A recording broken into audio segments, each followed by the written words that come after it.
afternoon. My name is Stuart Hurry. I'm in sunny Florida, and I'm the broker-owner of New Home Finders.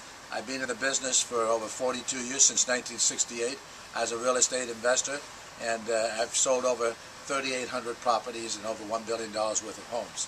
I specialize in new construction, short sales, and REOs, and that's really what the market is today. Today I want to speak to you a little bit about the short sale and the short sale process. First of all, a short sale has nothing to do with time. It's not short on time. Usually one of the things that a buyer has to have is patience. Also a seller has to have patience, because the buyer can sign the contract, the seller can sign the contract, but it is subject to a third-party approval, which is normally a bank. All right? The bank is not going to approve the loan unless the buyer is qualified for the ratios. He'd have to qualify debt-to-income ratios and also credit-wise. And he's going to need a score somewhere between 600 and 640 to get either an FHA loan, a VA loan, or a USDA 100% financing, or even a conventional loan. He's going to need a score of at least 600 to 700, and usually in the 600 to 640 range. So we got to deal with the buyer first. Then we've got to find a seller that is also willing to accept the contract. And on a short sale, the seller also has to qualify the same way as the buyer has to qualify.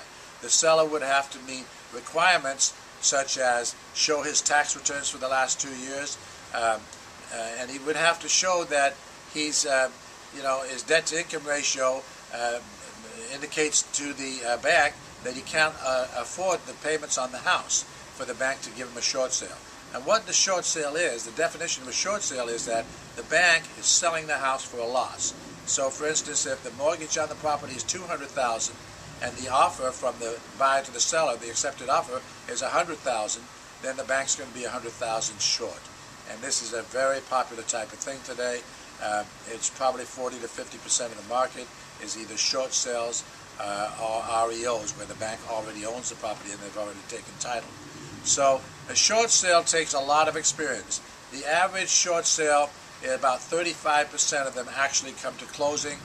With my staff, we've done over 60 short sales in the last 13 months, and we have full-time staff of 3 people headed by Connie Ochapini, my wife, and she's an expert on short sales. Her closing ratio is about 87%, and that's very high, and it just indicates that she has a lot of savvy, a lot of experience with buyers that are in a situation that they want a short sale and they're patient enough to wait for one, and a seller that needs to get out because they can't afford the payments, and a bank that will negotiate to accept a low offer, which is a huge loss normally, anywhere from $100,000 to $50,000 to the bank, and that's why the bank's short and therefore called a short sale.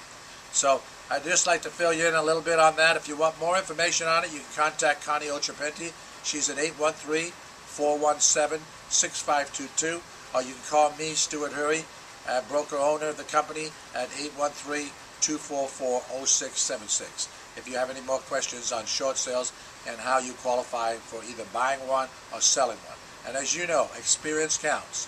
So call your experienced salesman, Stu Hurry, New Home Finders. Thank you for your time today. Bye-bye.